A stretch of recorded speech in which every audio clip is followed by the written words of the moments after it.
بسم اللہ الرحمن الرحیم۔ وقت چونکہ انتہائی مختصر ہے،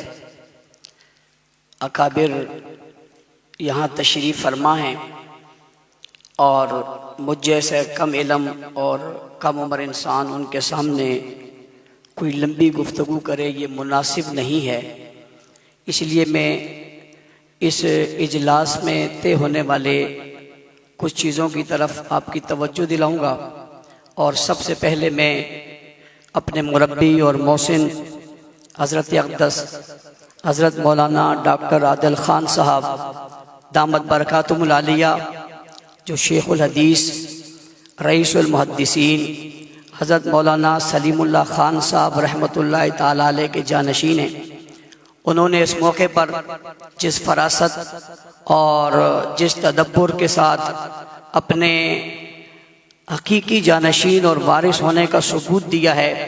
آج کا یہ پورا اجتماع ان کو خراج تحسین پیش کرتا ہے، خراج عقیدت پیش کرتا ہے، اور ان کے اس عمل پر جس نے تمام کے تمام طبقات کو جوڑا اور جوڑ کر اس مشن کے لیے یعنی دفاع صحابہ کے لیے جمع کیا، میں سمجھتا ہوں اس کی جتنی تعریف کی جائے کم ہے۔ آج جو ہم یہاں پر بیٹھے ہوئے ہیں یہ انہی کی اس محبت کی وجہ سے ہے، اور پھر صرف یہی نہیں، ان کے ہاں اجلاس کے بعد جب یہ گستاخی ہوئی تھی تو ہم بہت پریشان تھے۔ ظاہر ہے ہمارا عنوان ہے، اور میں یہ بھی بتاتا چلوں یہ کوئی بتانے کی بات نہیں ہے اور کسی کے سامنے رکھنے کی بات بھی نہیں، اس عنوان پر ہماری کتنی محنت ہے اور کتنی قربانیاں ہیں یہ ڈکی چھپی نہیں ہیں۔ اللہ کی قسم اگر میں اس کا اظہار کرنے لگ جاؤں تو شاید آپ اپنے جذبات پر قابو نہ رکھ سکے۔ میرے قرب و جوار والے نوجوانوں کے لاشیں کس طرح گرے، چار بچوں کے لاشیں ایک دن میں ہم نے کیسے پڑھے، مشکل وقت میں ہم کس پریشانیوں کا شکار ہوئے، ہتھ کڑیاں اور بیڑیاں ہمیں کیسے پہنائی گئی، اس ملک کے اندر ہمیں ایک تنہا کر کے یوں کر دیا گیا جیسے ہم کوئی بڑی غلط بات کر رہے ہیں یا ہم یہاں پر کوئی غلط چیز پیش کر رہے ہیں۔ کبھی ہمیں یوں پیش کیا گیا کہ ہم بزرگوں کے مخالف ہیں، کبھی ہمیں یوں پیش کیا گیا کہ ہم پاکستان کے مخالف ہیں، کبھی ہمیں یوں پیش کیا گیا کہ شاید یہ سارے حالات ہی ہماری وجہ سے ہیں۔ جب ہر طرف سے نظریں ہمارے اوپر سے اٹھی اور ہمارے اوپر ریاستی وہ جبر ہوا، وہ تشدد ہوا، وہ ظلم ہوا جس کی مثالیں میں پیش نہیں کر سکتا۔ 29 سال کے بعد ایک آدمی جب جیل سے باہر آ رہا ہو تو اس کے 29 سال کی قیمت کیا ہے اس کو آپ سمجھ سکتے ہیں، اور جب 24 سال بعد کسی کا لاشا جیل سے باہر آ رہا ہو تو اس کی اہمیت کیا ہے اس کو آپ سمجھ سکتے ہیں، اور جب برسر روڈ ہتھکڑیاں پہنے میں اسے گولی مار دی جائے تو اس کے گھرانے کی کیفیت کیا ہے وہ آپ شاید سمجھ سکتے ہیں۔ اور آج 6 سال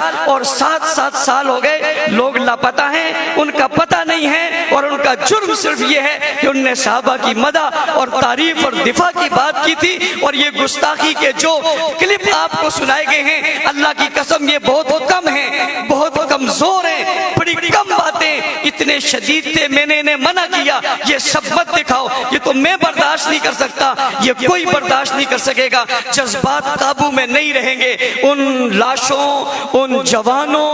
ان اکابر، ان بزرگوں کی اس محنت میں جنہوں نے اپنی جانوں کے نذرانے پیش کیے، میں اس اجتماع میں آج انہیں سلام عقیدت پیش کر کے ان کی روحوں سے کہنا چاہتا ہوں تم ناکام نہیں ہوئے، تم کامیاب ہوئے ہو۔ اللہ کی قسم یہ پہلی صف میں بیٹھے اکابر دارالعلوم کراچی، جامعہ بن نوری ٹون، جامعہ فاروقیہ، جامعہ صدیقیہ، جامعہ حسن العلوم، یہ تمام مدارس کے لوگ، یہ اکابر، یہ مشاغر، یہ دانشور اور یہ اسکالر یہاں بیٹھ کر آج یہ کہہ رہے ہیں جو بات آپ نے کہی تھی وہ سچ تھی، لیکن یہ کفر چھپا ہوا تھا، آج روڈ پر آ گیا،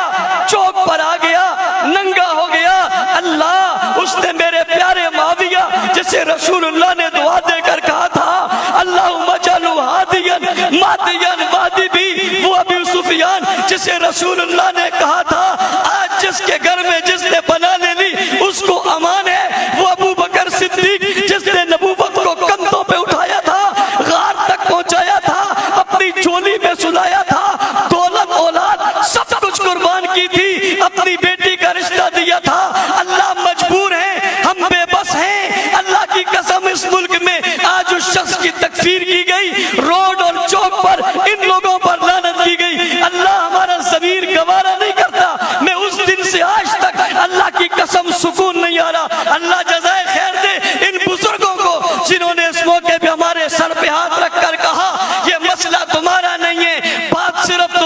نہیں ہے. اور ابھی قاری عثمان صاحب خوبصورت بات کہہ رہے تھے, مولانا زبیر صاحب نے بھی بہت خوبصورت بات کہی ہے. یہ ایک جماعت کا مسئلہ نہیں ہے, ایک طبقے کا مسئلہ نہیں ہے. علماء کرام